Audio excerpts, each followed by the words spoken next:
Salam, madame. Je voudrais d'abord me présenter. Je m'appelle Momar Soulan, président de la commission transport au groupement économique du Sénégal, coordonnateur de la CPTRS.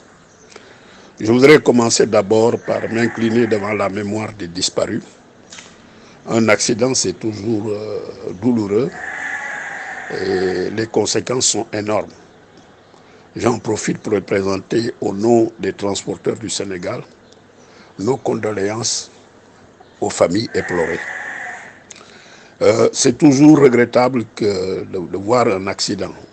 Bon, nous, professionnels des transports routiers, nous avions toujours dit qu'il était bon que pour le problème des accidents, que l'on considère ça comme étant un problème national qui interpelle plusieurs secteurs.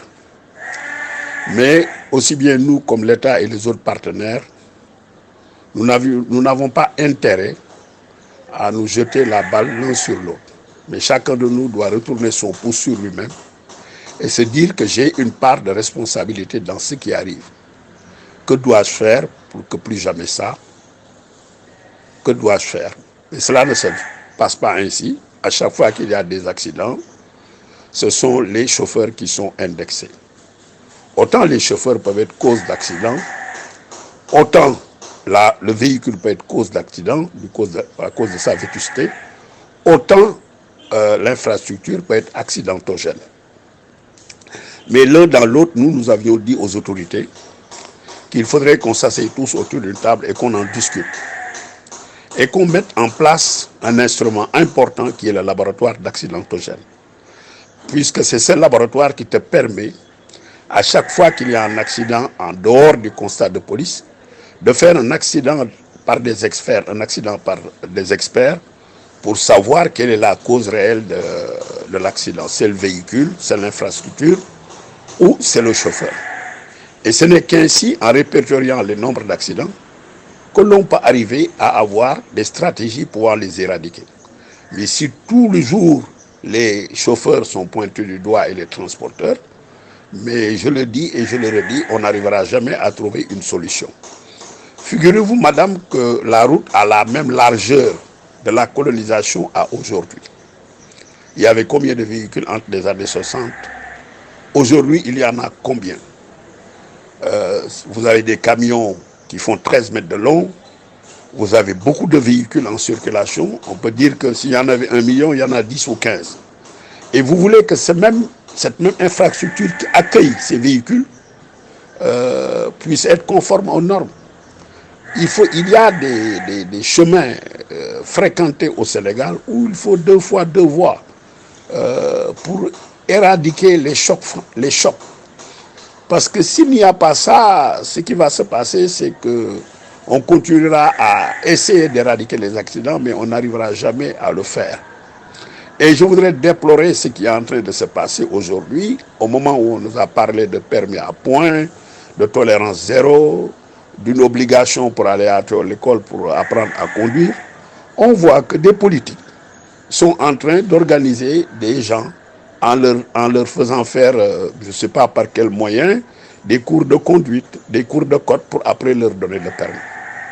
Nous nous érigeons contre ça parce que le permis, c'est un outil de travail. On ne doit pas jouer avec ça. On ne doit pas jouer avec ça. Il y a un paradoxe entre vouloir mettre un permis à point et banaliser le permis à ce niveau-là. Et pour ce qui est, nous, de la profession, ce que nous avions dit aux autorités, c'était qu'il fallait mettre un centre de formation professionnelle pour que tous les chauffeurs désireux de devenir des chauffeurs professionnels dans le cadre du transport puissent accéder à ce centre, être capacités et avoir même parfois la visite de psychologue pour le sens des responsabilités.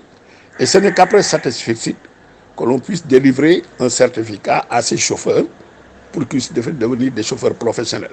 Et nous avions dit à l'autorité, vous avez un avantage là-dessus. Il faudra énumérer un certain nombre d'accidents et d'infractions. Si un chauffeur les commet, on lui retire son permis pour un temps et il est obligé d'aller dans le centre pour sa capacité et ce n'est qu'après qu'on le lui délivrera. Donc il faut un filtre. S'il n'y a pas ce filtre, mais il y aura toujours défaut de maîtrise sur la route, il y aura toujours les infrastructures que l'on doit améliorer aiment construire, comme l'a dit le président, en excellence le président Macky Sall lors de la visite des clés des gros porteurs, je vais vous mettre en place des infrastructures de dernière génération.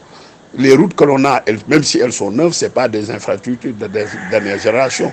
On peut les relayer au Moyen-Âge. Ce n'est pas ça, une infrastructure de dernière génération. Il y a absence de signalisation, il y a beaucoup de choses. Et quand une zone est accidentogène, ça veut dire qu'il y a un problème avec l'infrastructure. Donc c'est une zone où il faut que les acteurs et l'État se déplacent pour aller là-bas et voir ce qu'il faut faire. Parce que vous l'aviez bien dit, il y a beaucoup d'accidents qui se passent par là-bas. Donc ça ne veut pas dire que ce ne sont pas les gens qui ne savent pas conduire. Mais ça veut dire que quelque part, il y a un problème au niveau infrastructurel. Donc je pense que ce qu'il y a lieu de faire, c'est de discuter avec les acteurs, mais de parler de tolérance zéro, de parler de sanctions. Ce sont les dernières choses à utiliser. Je pense que quand la personne est bien formée, quand la personne est bien sensibilisée, quand il sait ce qu'il peut encourir quand il commet une gaffe, mais il ne va pas le faire. Mais il y a des gens qui commettent des erreurs et qui récidivent parce qu'ils n'ont pas été sensibilisés, parce qu'ils n'ont pas été formés. Tel est mon point de vue. Il faut sanctionner. Je ne suis pas contre la sanction parce qu'on n'a pas le droit d'être en société et d'aller à l'encontre des règlements établis dans la société. Mais quand vous êtes la personne quand vous devez sanctionner, vous devez voir si vous êtes acquitté de tout ce que vous devriez faire pour qu'il n'y ait pas de sanction. Est-ce que vous avez formé les gens? Est-ce que vous avez mis le filtre nécessaire pour que à chaque fois qu'un conducteur se présente devant un examinateur, qu'il puisse passer le permis et que l'examinateur puisse te dire que celui-là est un chauffeur apte?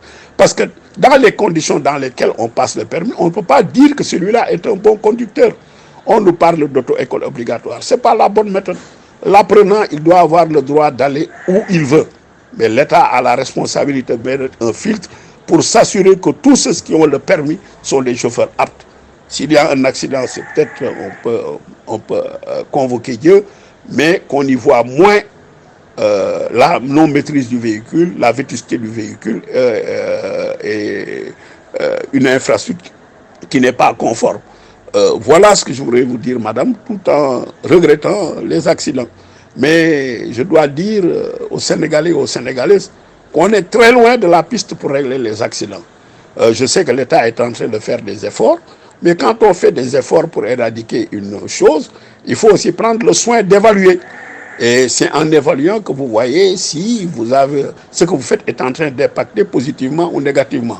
Vous pourrez juger de vous-même, après toutes les sorties des autorités et toutes les mesures prises, regardez s'il n'y a pas une recrudescence des accidents. Cela veut dire que donc,